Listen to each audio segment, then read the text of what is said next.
बलजीत कौर एक बार फिर हौसलों की उड़ान भरकर माउंट एवरेस्ट पर फतेह करने के लिए जाने वाली है।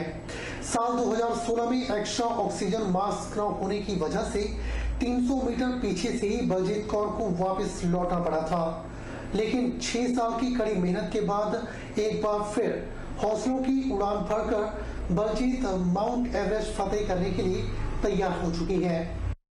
सोलन में मीडिया को जानकारी देते हुए बलजीत कौर ने कहा कि 20 अप्रैल को वे नेपाल में माउंट एवरेस्ट के बेस कैंप से शुरुआत करेंगी।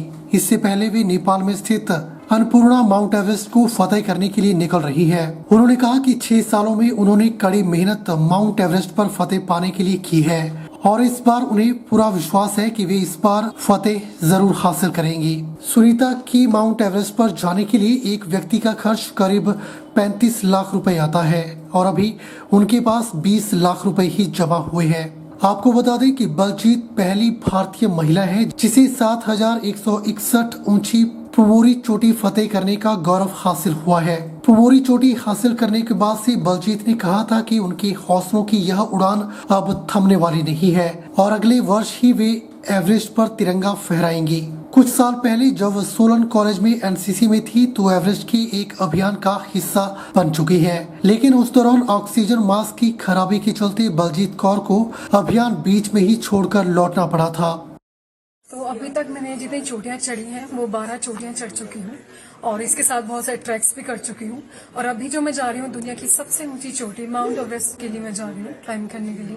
और उसके साथ साथ ही मैं दुनिया की 10वीं जो हाईएस्ट चोटी है माउंट अन्नपूर्णा उसे भी क्लाइंब करने के लिए जा रही हूँ। वैसे तो बहुत सारी चोटियां तो नहीं है, मैं गिन के 2-3 चोटियां जो ऐसे सबमिट नहीं हो पाया वेदर की वजह से, लेकिन जिसमें मुझे सबसे ज्यादा सीखने के लिए मजबूर कर दिया वो चोटी थी माउंट एवरेस्ट ही।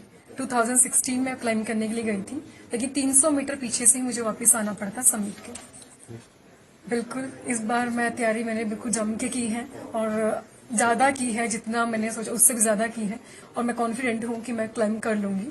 लेकिन इसमें थोड़ा सा जो हमें अड़चन आ रही है क्योंकि अभी भी एवरेस्ट के लिए 13 लाख बाकी है, तो ये 20 अप्रैल के बाद मैं स्टार्ट करूंगी एवरेस्ट का, क्योंकि उससे पहले क्लाइंब करूंगी माउंट अन्नपूर्णा देन एवरेस्ट जाऊंगी।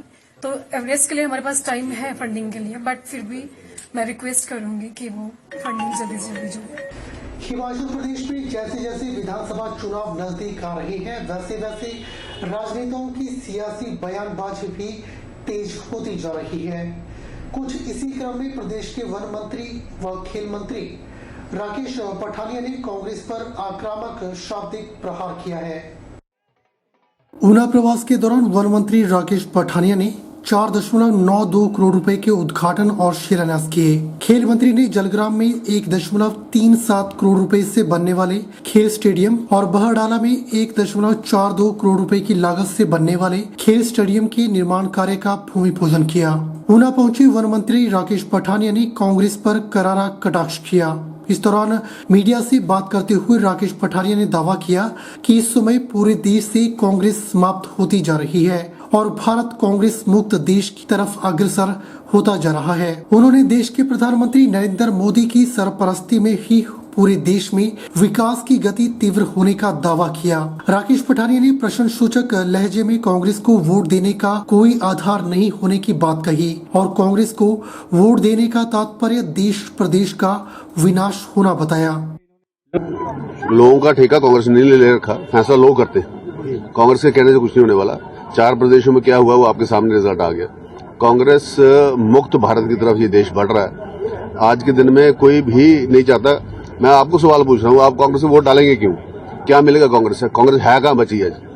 ना दिल्ली में, ना ऊपर, ना सिर, ना पैर। आज मोदी साहब के देन की वजह से करोड़ों रुपए हमारे हिमाचल में आ रहा है। आज दिल में सिर में मोदी ना हो तो नीचे विकास कहाँ से होगा? इसलिए हिमाचल प्रदेश की जनता भली भांति जानती है कि किसको वोट डालना और किसके माध्यम से विकास होगा। कांग्रेस को वोट डालने का मतलब विनाश करना, बेड़ागर्क करना। तो कोई अपना विनाश नहीं करना चाहता, कोई अपना बेड़ागर्क करना चाहता। 4 स्टेटों ने बता दिया कि कहाँ पे हिंदुस्तान जा रहा है और किस तरफ ट्रेंड जा रहा है। आने वाले समय में भाजपा की सरकार हिमाचल प्रदेश में बने। देखिए, इसमें मैं कौन होता हूं बोलने वाला कि तीसरे विकल्प का हम क्या भविष्य देखते हैं। ये तो लोग देख रहे हैं, क्या लोग फैसला करेंगे कि क्या होना क्या नहीं होना। पर मैं इतना आपको बता सकता हूं, विश्वास से बता सकता हूं कि सरकार भारतीय जनता पार्टी की हिमाचल प्रदेश में फिर से बनने वाली है। हिमाचल प्रदेश भवन एवं अन्य निर्माण कामगार कल्याण बोर्ड के अध्यक्ष एवं भाजपा किसान मोर्चा के प्रदेशाध्यक्ष डॉक्टर राकेश बबरी ने कहा कि हिमाचल प्रदेश भाजपा किसान मोर्चा मिशन रिपीट 2022 में अहम भूमिका निभाएगा। जल्द ही विधानसभा स्तर के किसान सम्मेलनों की शुरुआत की जाएगी।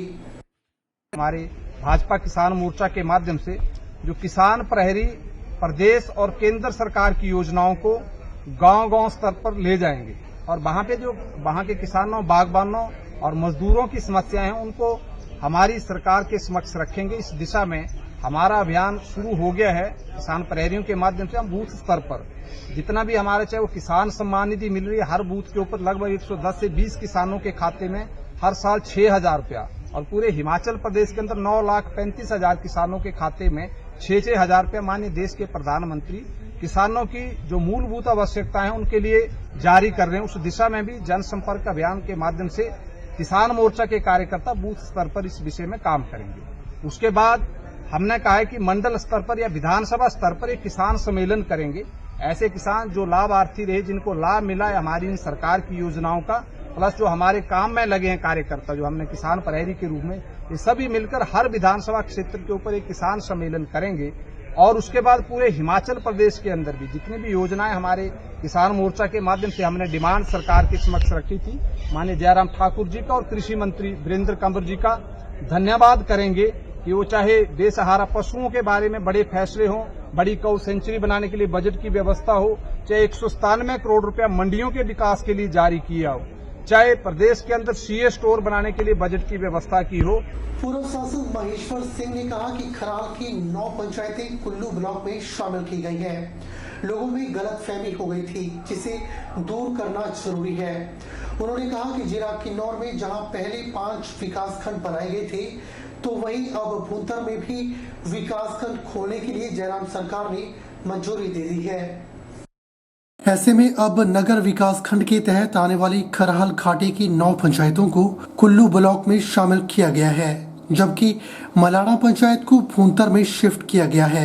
गौर रही कि गत दिन कुल्लू की खरहाल घाटी के 9 पंचायतों के प्रतिनिधियों ने ढालपुर में एडीएम कार्यालय पहुंचकर अपनी यह मांग रखी थी कि उन्हें कुल्लू में शामिल नहीं किया गया, जिसके बाद महेश्वर सिंह ने यह बयान दिया है। नगर विकास खंड में अगर किसी पंचायत प्रतिनिधि को पहुंचना होता था तो उन्हें 90 किलोमीटर का सफर तय करना पड़ता था। और महेश्वर सिंह ने कहा कि उन्होंने सरकार को जो प्रस्ताव भेजा था उसी के अनुसार सरकार ने निर्णय लिया है और खरहाल की 9 पंचायतों को कुल्लू में शिफ्ट किया गया है। हाल ही में भुंतर में विकास खंड खोलने की मांग को सरकार ने मंजूरी दे दी है। ऐसे में कुल्लू विकास खंड की अधिकतर पंचायतें कटकर भुंतर विकास खंड में शामिल हो जाएंगी, जबकि नगर की कुछ पंचायतें कुल्लू विकास खंड में लाई जाएंगी। वहीं नगर विकास खंड की 9 पंचायतों को इसमें समायोजित करके कुल्लू विकास खंड में 37 पंचायतें होंगी, जिससे नगर विकास खंड में भी काम काफी कम हो जाएगा और दोनों ही पंचायतों को इसका लाभ मिलेगा। उन्होंने लोगों से अपील की है कि गलतफहमी का शिकार न होकर सरकार का साथ दें। कुल्लू के लिए एक नया ब्लॉक क्रिएशन की भी स्वीकृति दी, जिसका हेडक्वार्टर भुंतर होगा, और ये भी स्वीकार कर लिया कि ये प्रपोजल ठीक है, इस प्रकार से पंचायतें बांटनी। और जो हमारा डिस्ट्रिक्ट पंचायत ऑफिस है और या डीआरडीए का ऑफिस है, उन्होंने कंप्लीट प्रपोजल्स ऊपर भेज दी, जिसमें मलाना भी भुंतर जाएगा। जो नया ब्लॉक क्रिएट करना है उसमें कौन कौन सी पंचायतें होंगी उसकी लिस्ट पहले भेजो और फिर बाद में आप दूसरों का स्टेटस भेजना। तो इन्होंने जो मेरी प्रपोजल थी उसमें से देख के भी और जो हमने दिया था उसमें मलाना को तो शो कर दिया भुंतर में, और बाकी एज इट इज ही रहा। तो लोगों को लगा कि खराल वाले रह गए, क्योंकि खराल का नाम कहीं नहीं दिया उसमें। तो कहाँ ये कन्फ्यूजन हो गया। इसलिए लोग, क्योंकि ऐसी इच्छा इन बहुतों ने व्यक्त की है कि हम कुल्लू आना चाहते हैं। मंडी स्थित जगन्नाथ मंदिर के सभागार में स्वास्थ्य संघ हिमाचल प्रदेश के द्वारा 2 दिवसीय नेशनल रेफरी एवं जज सेमिनार का आयोजन किया गया, जिसमें जिला भर के 30 प्रशिक्षणार्थियों ने भाग लिया। सेमिनार के समापन अवसर पर कराटे संघ के चेयरमैन दिनेश कुमार ने बतौर मुख्य अतिथि शिरकत की। उन्होंने कहा कि स्वात फ्रेंच किक बॉक्सिंग खेल युवा खिलाड़ियों में काफी लोकप्रिय हो रहा है और साल दर साल खिलाड़ियों और खेल प्रेमियों में वृद्धि हो रही है। स्वात जो कि मार्शल आर्ट का ही एक हिस्सा है, ये बहुत पुरानी जो एक गेम है मार्शल आर्ट की, और भारत में इसका आगमन काफी पहले से हो चुका है, लेकिन हिमाचल में इसी साल जो है यहाँ इस संघ का गठन किया गया है। और खुशी की बात है कि मंडी की रहने वाली कुमारी संतोष, जो कि राष्ट्रीय स्तर की खिलाड़ी रह चुकी हैं पहले मार्शल आर्ट में, उनको इसका जनरल सेक्रेटरी बनाया गया है। तो आज ये 2 दिवसीय जो है इन्होंने यहाँ ट्रेनिंग कैंप रखा था, जिसमें स्वात के जो हैं वो रेफरी और जजेस, उनको यहाँ ट्रेनिंग दी गई तथा नए उभरते हुए खिलाड़ियों को भी यहाँ ट्रेनिंग दी गई। और ट्रेनिंग देने के लिए यहाँ विशेष रूप से अंबाला हरियाणा से राष्ट्रीय स्वात संघ के जो ज्वाइंट सेक्रेटरी हैं मिस्टर तोमर जी, ये यहाँ आए थे। और मैं समझता हूँ कि इन्होंने दो दिन यहाँ काफी मेहनत से यहाँ इन लोगों को प्रशिक्षण दिया। आज के इस अंक में फिलहाल इतना ही। अब मुझे दीजिए इजाजत और आप बने रहिए HP 24/7 के साथ। नमस्कार।